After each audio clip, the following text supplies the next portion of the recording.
Bonsoir David Amiel Bonsoir. et merci d'être dans le grand entretien politique du Merci à vous. dimanche soir, ministre de la fonction publique et de la réforme de l'État. On va parler de vos dossiers dans un instant, mais d'abord, l'heure de vérité approche sur le budget.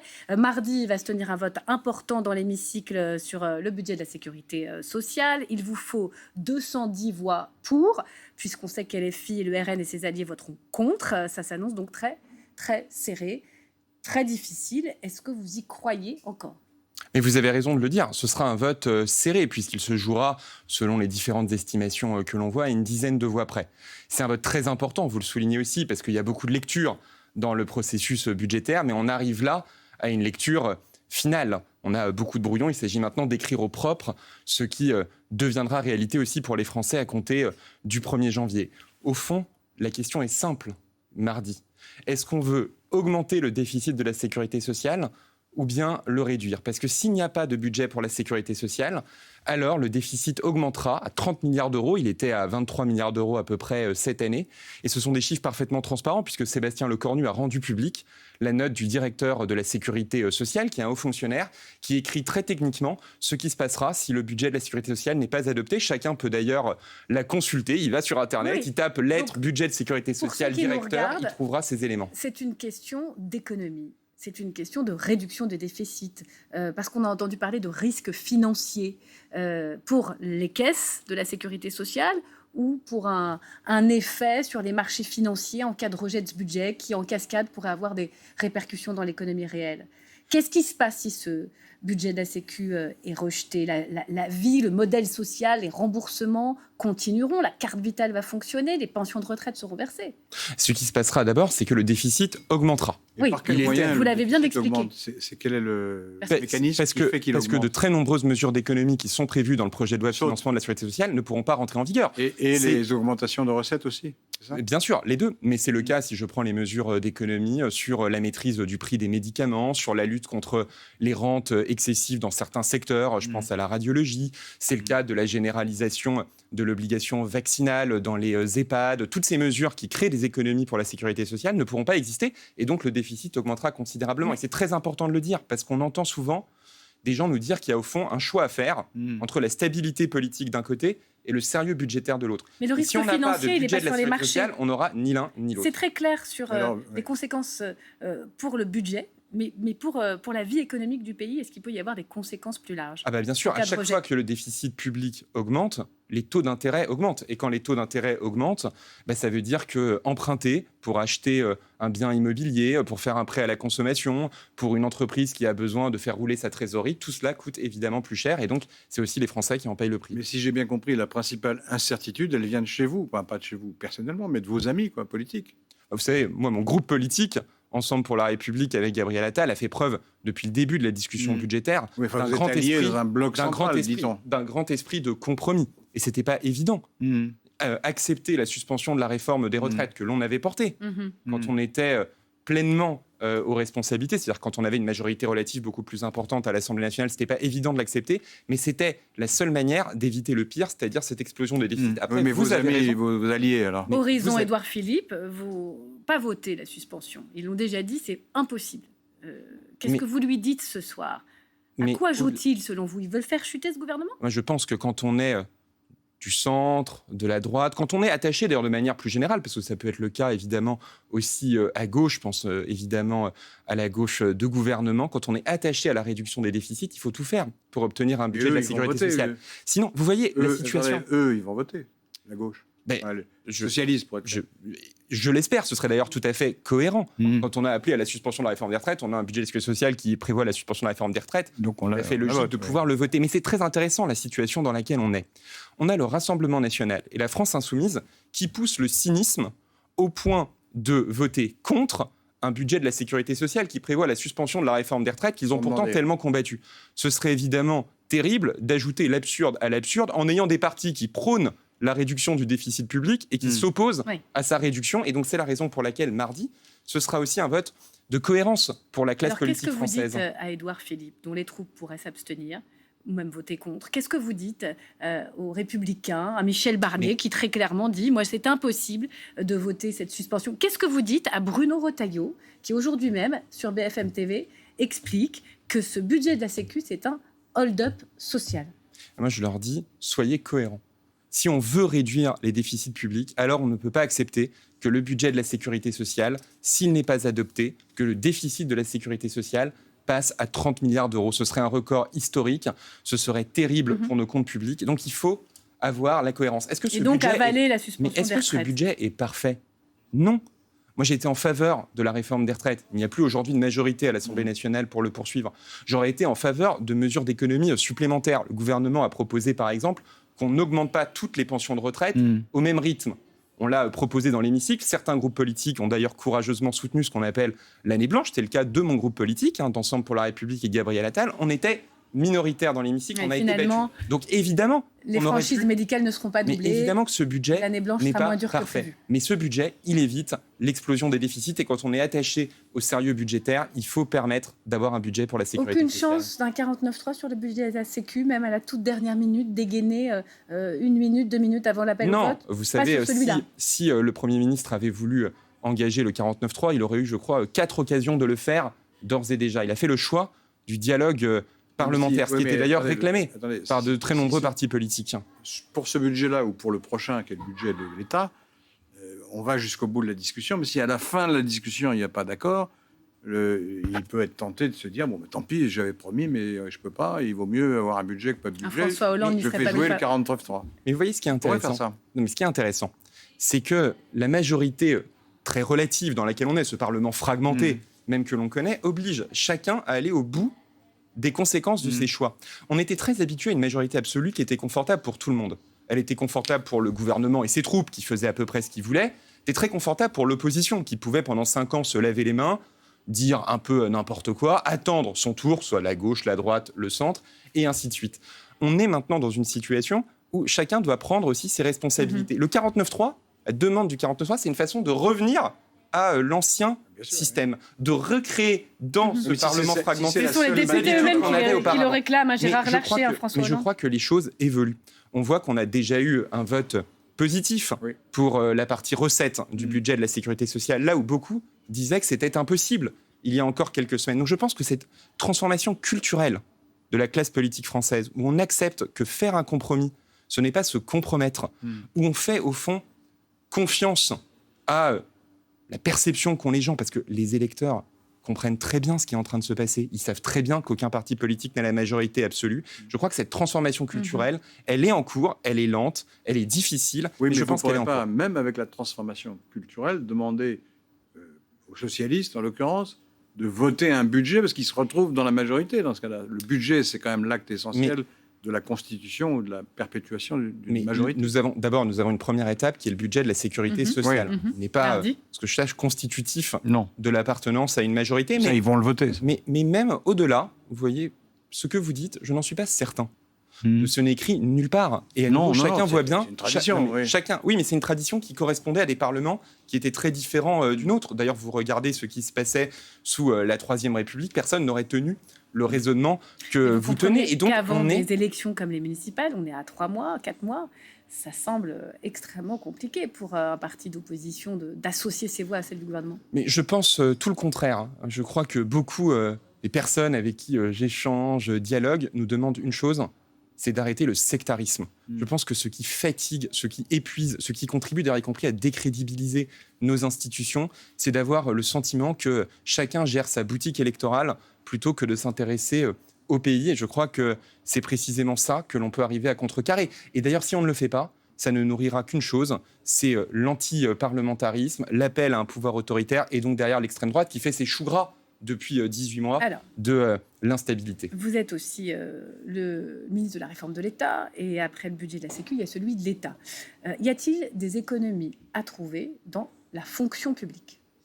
Il y aura une baisse du nombre d'emplois publics dans le budget qui est présenté, de 3 000. En 2026. Exactement, il y aura un effort considérable qui est porté par l'État. Vous savez, entre les 3 grands pans de l'action publique que sont l'État, la sécurité sociale et les collectivités locales, l'État fera l'effort le plus considérable l'année prochaine. Suppression de 3 000 agents publics, mais vous allez renforcer par ailleurs dans le régalien, c'est ça ? Ah bien sûr. Défense, police, justice. Tout à fait, on recrute dans la police, on recrute dans la justice, on recrute dans l'armée. Donc ça ne fait pas d'économie. Pour des raisons... Non, les 3 000, c'est au global. Parce qu'il y a des ministères les autres ministères font des efforts très importants. Mais parce que dans le débat public, on entend souvent, Thor a raison, il y a trop de fonctionnaires en France, il en faut moins. D'ailleurs, le Sénat vient de voter une disposition selon laquelle on ne remplacerait pas un partant, un fonctionnaire qui va à la retraite sur 2. Vous savez, qu'est-ce que vous en pensez, vous ? Je vais vous dire, il faut prendre un peu de recul historique sur cette question. Quand on regarde sur longue période l'évolution de la dépense publique, pourquoi est-ce qu'on est passé à ce niveau record ? Est-ce que c'est lié au service public ? Non. En fait, vous regardez, on est à peu près à 18% du PIB qui est consacré au service public, au paiement des fonctionnaires. C'est à peu près stable sur longue période. L'emploi public lui-même, il est à peu près stable. Il a même eu tendance à baisser en part de l'emploi total. Ce qui a considérablement augmenté dans la dépense publique, alors on y vient. C'est, vous avez raison, on pourra y revenir. Et puis les collectivités locales. Au-delà de ça, et c'est le aussi modèle les social. dépenses. Non, mais c'est les dépenses sociales qui, depuis 30 ans, ont considérablement augmenté. C'est la raison pour laquelle, si on veut tenir nos objectifs de déficit, il faut pouvoir avoir donc il n'y a pas trop de fonctionnaires de la sécurité sociale. Moi, je ne prendrai jamais les choses comme ça. Il y a des économies à faire partout. C'est une question simple. Il y a des prendre par un bout. Non, mais vous avez complètement changé. David, vous êtes de l'équipe de 2017. Vous étiez là au tout début avec Emmanuel Macron, qui voulait supprimer 120 000 fonctionnaires. C'était le programme de la première élection. Et puis, il y a eu les gilets jaunes. Et puis, il y a eu les maisons emploi-service, que tout le monde, d'ailleurs, salue, y compris la Cour des comptes. Et puis, vous avez dit, finalement, non, on s'est trompé. Donc, il ne faut pas supprimer de fonctionnaires. Non, je pense qu'il faut il n'y a pas réduire, trop de fonctionnaires. Je pense qu'il faut continuer à réduire modérément le nombre global d'emplois publics. Il ne faut pas les 120 000, c'était une folie. Il ne faut pas en faire un totem. Ce qui compte, ce sont les missions qui sont remplies. Et je pense que si on parle des objectifs de déficit, alors la question des dépenses sociales, la question aussi de beaucoup de gaspillage d'argent public on va y venir au gaspillage, sont beaucoup plus importants. Parce qu'on a vu des catalogues de commandes publiques qui étaient quand même un peu étranges. Mais sur les collectivités, quand même, je sais qu'elles s'administrent librement. Mais quand on regarde, et l'INSEE a publié les chiffres, on voit bien qu'en tendance, c'est là où il y a le plus d'emplois publics. Est-ce qu'il n'y a pas un problème dans l'explosion du nombre d'agents publics dans les collectivités locales? Et à chaque fois qu'on pose la question budgétaire, elle finit par finalement atterrir au Sénat avec des objectifs amoindris. Vous avez raison de poser cette question. D'abord parce qu'elle permet de rétablir un diagnostic. Parce que souvent, on a l'impression que c'est l'État qui recrute à tout va. Or, ce n'est évidemment pas le cas. Et d'ailleurs, c'est la raison pour laquelle il faut au contraire pouvoir renforcer les services publics du quotidien. On le fait pour la police, pour avoir plus de force de l'ordre dans la rue. C'est le cas dans la justice pour réduire les délais qui engorgent nos tribunaux. C'est le cas dans l'armée. C'est le cas pour les accompagnants d'élèves en situation de handicap également. Donc oui, il y a effectivement des recrutements importants dans les collectivités locales. Mais j'essaye d'être trop cohérent. Important. Mais j'essaye d'être cohérent. Je pense que c'est à elle de le choisir. Non. Vous restez prudent. Non, mais il y a une libre administration. Séparation des pouvoirs. Il y a une libre administration des collectivités locales. En plus, elles n'ont pas le droit de faire de déficit. En plus. C'est à elle de savoir si elle préfère investir, si elle préfère recruter dans des emplois publics, lesquels, c'est leur choix. Et sur la rémunération qui détermine à leur place. Des fonctionnaires, avec moins de fonctionnaires, on peut peut-être mieux les rémunérer quand on n'a pas d'argent dans les caisses. Le point d'indice, pas question d'y toucher. Ça ne bougera pas. Pour l'année 2026, chacun voit bien la situation budgétaire dans laquelle on est. Donc il y a effectivement des efforts considérables. Il n'y aura pas d'augmentation du point d'indice pour l'année 2026. En revanche, je pense qu'il faut effectivement qu'on ait pour les années ultérieures, 2027 et ensuite, une vraie réflexion à avoir. Moi, j'aurai un dialogue social avec les organisations syndicales, mais pour penser les choses de manière générale, parce qu'on a eu ces dernières années des augmentations catégorielles, comme on dit, c'est-à-dire pour telle ou telle partie de la fonction publique. C'était le cas des soignants après la crise sanitaire, par exemple. Je pense qu'il faut qu'on puisse prendre le temps maintenant de se dire quelle doit être notre fonction publique pour les années qui viennent. Est-ce que les fonctionnaires français sont assez payés, trop payés? Ça dépend lesquels. Par exemple, en ce qui concerne les enseignants, ils sont clairement pas assez payés. On a revalorisé les enseignants en début de carrière ces derniers mois. Il y a une réflexion à avoir sur le milieu de carrière des enseignants, parce qu'ensuite, il y a une longue période de stagnation qui, évidemment, est très déprimante pour les enseignants. On a évidemment un cadre budgétaire contraint, mais je pense que ça fait partie des sujets sur lesquels il faut qu'on puisse avancer progressivement. Est-ce qu'ils ont un avantage indu, disent certains, en matière de retraite? On voit bien que ça ne compense pas la difficulté liée aux conditions de travail, aux rémunérations, et ce qui crée d'ailleurs une crise d'attractivité pour la profession d'enseignant. Il suffit de voir à quel point les concours sont peu pourvus. Il y a des mesures de court terme sur lesquelles on peut avancer. Voilà, justement, à très court terme, les achats publics. Moi, j'aimerais bien qu'on en parle. Mais si vous me permettez, juste pour les fonctionnaires, c'est deux sujets différents. Allez-y. Il y a une équation budgétaire qui est très compliquée. Ça n'empêche pas de pouvoir faire des choses à court terme. Donc moi, à court terme, je porterai notamment une initiative en soutenant la proposition de loi du groupe Ensemble pour la République pour le logement des agents publics. Parce que parmi les très grandes difficultés qu'on a aujourd'hui, c'est évidemment de pouvoir se loger dans les grandes villes, dans les départements frontaliers, la Haute-Savoie, l'Ain par exemple, les régions touristiques. Ils sont obligés de loger loin de Ils leur habitent travail. à 1 heure, 2 heures de leur lieu de travail et d'ailleurs souvent ils finissent par jeter l'éponge. Pendant le Covid, on avait pris des mesures d'urgence pour que les soignants puissent être logés tout près ça a un impact évident sur de le pouvoir l'hôpital. d'achat, ça a un impact évidemment évident sur la vie quotidienne. Et donc on portera une proposition de loi pour pouvoir avoir plus de logements de fonction pour des agents publics au sein du parc social. Donc un accès pour pouvoir prioritaire aux reconvertir fonctionnaires aussi, pour pouvoir reconvertir aussi des bâtiments publics qui sont sous et mal utilisés pour pouvoir en faire du logement pour des agents Et publics. le logement ça de fait fonction, partie des initiatives. il est payant ou il est gratuit? Ah non, il sera payant, évidemment, mais ça permet Mais en d'avoir... HLM. Ça permet d'avoir, par exemple, des employeurs publics qui investissent pour développer du logement social. En échange, ils ont des droits sur les logements sociaux pour pouvoir en faire bénéficier une infirmière, un jeune enseignant. Le jour où cette personne, évidemment, quitte l'hôpital, l'école, restitue le logement qui bénéficiera à une autre infirmière, à un autre enseignant, par exemple. Donc ça, c'est pour améliorer les conditions de vie. Il y a même un conclave qui vient de s'ouvrir, une conférence sociale avec les partenaires et les fonctionnaires. Évidemment, la question de la fonction publique qui est associée. Je voudrais qu'on dise un mot sur les achats publics. Parce que là, j'ai découvert le chiffre, 230 milliards d'euros par an. C'est énorme. Il y a des abus. On se souvient, alors peut-être que c'était un peu exagéré, mais il y avait eu une polémique avec une ampoule qui avait été retrouvée dans un catalogue de centrales d'achat public qui coûtait plus de 40 euros. Est-ce que ça existe, ces situations-là? Oui, Vraiment? Ça existe et c'est insupportable. C'est insupportable parce qu'effectivement, on a une politique d'achat public qui a de très nombreux dysfonctionnements. On paye trop cher un certain nombre de produits, vous l'avez dit. Donc on portera des initiatives pour simplifier code de la commande publique, parce que c'est ça aussi qui coûte beaucoup d'argent. Mais pourquoi c'est si on cher? vise- Qu'est-ce qui on fait? Il vise y a des déjà- réglementations, on des vise normes? déjà- Oui, il y a des normes, des procédures qui sont extrêmement compliquées. Il faut pouvoir les simplifier. On vise un objectif de 850 millions d'euros d'économies sur les achats publics pour l'année 2026, et je pense qu'on peut aller encore plus loin. Et puis, il y a une deuxième priorité. C'est que, vous avez rappelé le chiffre considérable, les 230 milliards d'euros, c'est un levier très important pour notre économie. Et moi, je ne supporte pas d'avoir de l'argent public qui sert à biberonner des entreprises américaines ou chinoises quand on a des alternatives européennes.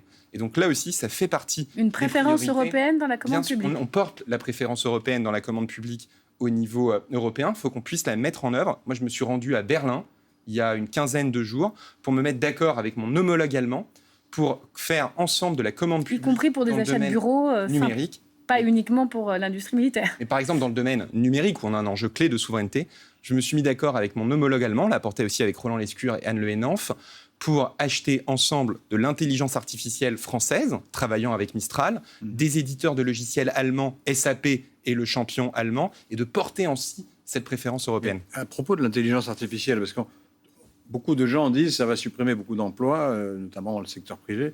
Mais si c'est le cas dans le secteur privé, ça va être pareil dans le secteur public, parce qu'il y a des tâches administratives partout. Et donc, si vous remplacez des postes de fonctionnaires par des logiciels ou par des agents d'IA, vous aurez besoin de beaucoup moins de gens à ce moment-là.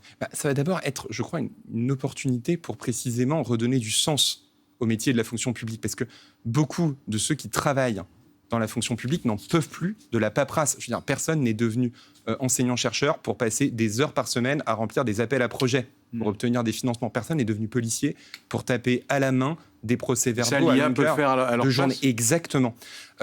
C'est précisément cela le grand intérêt de l'IA, c'est de se débarrasser de la paperasse qui désespère au premier lieu les agents publics. Et c'est la raison pour laquelle, déjà déployer Mistral AI en l'occurrence pour 10 000 agents publics dans une phase expérimentale, on va bientôt généraliser ces dispositifs d'intelligence artificielle pour aider les agents dans leur vie quotidienne et les débarrasser de ces tâches qu'est-ce que fait ingrates. l'IA Et ça concrètement? permet.